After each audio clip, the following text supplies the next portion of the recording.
Okay, so there's In Style. So this is more like fashion, beauty. They have a little bit of home style in the back. Like they go to different celebrities or designers and stuff like that, and they do a little expose in the back on what their house looks like, how they style it, how they do all the layout. And then this is really good for shopping, but I find this one is a little bit more expensive than, say, the Canadian one, which is Lulu. So I like this one a lot better, and I'll tell you why, because there's a really, really good deal if you order the subscription online. So, they still have some stuff that's affordable, because, like, I'm not going to spend $70 on a beauty product, especially when I have to get, like, a whole bunch of stuff, but they always have really good shopping styles and different articles. So every issue has an article on a designer, so then you get to learn their style. So this one is Lanvin. What else they got in here? The Look of Calvin Klein.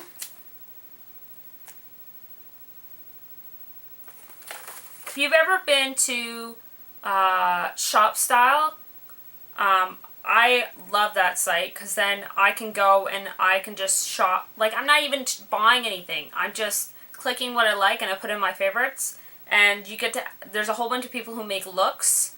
So they just take all these different items and they put it together. So this is what you could look like with all these items. So they just put like a whole wardrobe look of the day piece together. And they have it in this magazine too. So they just do different permutations and variations based on trends. Of course, as you know, celebrities getting pregnant and knocked up, that's pretty on trend. So how do you style yourself?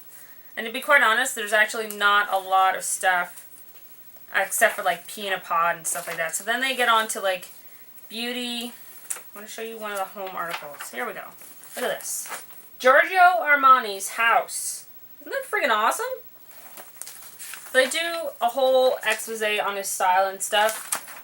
So if you want to know how to style your home. And then in the back, they always talk to celebrity and see like,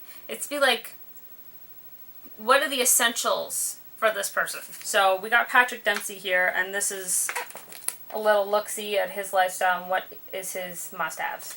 So, again, it's shopping. And Mary Claire. This is my most recent issue, by the way, that I've actually purchased. And, of course, I've already started clipping stuff out. Here are the trends. And some of these have already been clipped. So, I mean, this is going in that portfolio I showed you in one of my first videos. So, I don't know what the heck they were thinking, but paisleys? That's friggin' disgusting. I'm not going to be caught dead in a paisley. Nor am I going to get caught dead in floral prints. I don't know what it is, but almost every single magazine forecasts that for spring, florals are going to be a trend. Really? Really? I didn't see that coming. Even Devil Wears Prada saw that coming. So, I mean, some of them are predictable. Some of them, like, I don't know what's going on with the sports thing. Orange is not my color. Blue, white, black, navy, I can deal with that. But orange and like the mesh, like I'm not picking on Mary Claire in particular. I'm just saying once you start looking at a lot of magazines and you look at their trends, you're going to see why on earth would I want that as a trend. So then I start getting particular. If all these magazines are always predicting floral, and they're always predicting like paisleys and stuff like that, which is totally not my personal style, I'm not going to buy that magazine. So then they did an expose on Project One Way, the winner. Mary Claire is really good for social justice issues. So this one is America's War on Girls. So why you should protect your child from the internet. So I mean, a lot of the articles that I found in here was like abuse on, like spousal abuse on women, and how Salma Hayek was supporting it. She's against domestic abuse, as am I. And women in the Middle East with burqas and stuff like that. So And here's a one, because this is the January issue, isn't it? Yeah. So they did this little, you know how every year you make yourself, I don't even remember the word, because I don't even do it. But you make yourself give up something or do something. So they have this whole article on your New Year's resolution, that's what it is. So this is how to help the environment and charities and stuff like that. So they have this little article. So again, they're very international news. Then they have this little expose on the books and the music and the movies that are coming out. And then they get into their trends, of course. Their beauty.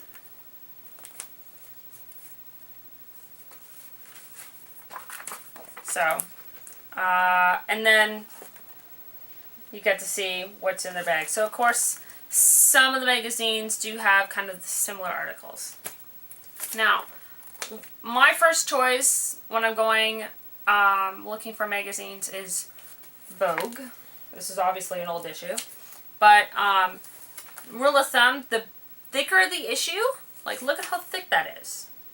Compared to something like this. The thicker the issue, the more likely it's going to have a huge chunk of advertisements. Like, if I look in here, I actually looked. This is how much was advertisement. Look at that.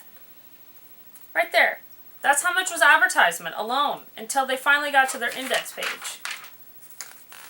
That's almost like 100 pages of advertisement.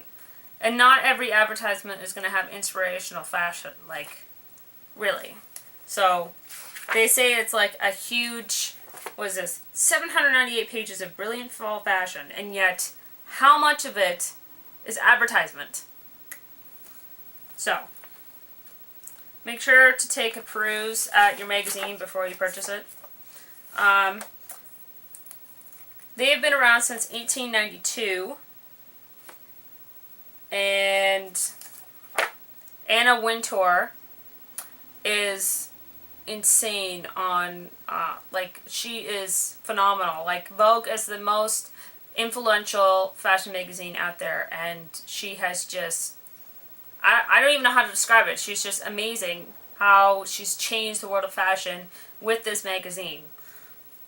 It's not the most purchased magazine, but it's definitely the most influential. So, I mean, it's only in this back section that we finally get to the photo shoots. Now, I just want to, like, point out some of the stuff that they did, because I did my research.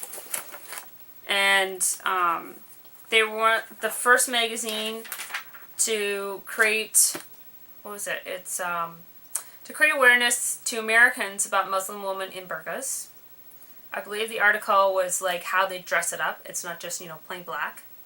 How they created, and then they started teaching young Afghan women about beauty, so giving them self-esteem. And then they were one of the first magazines to show Russian women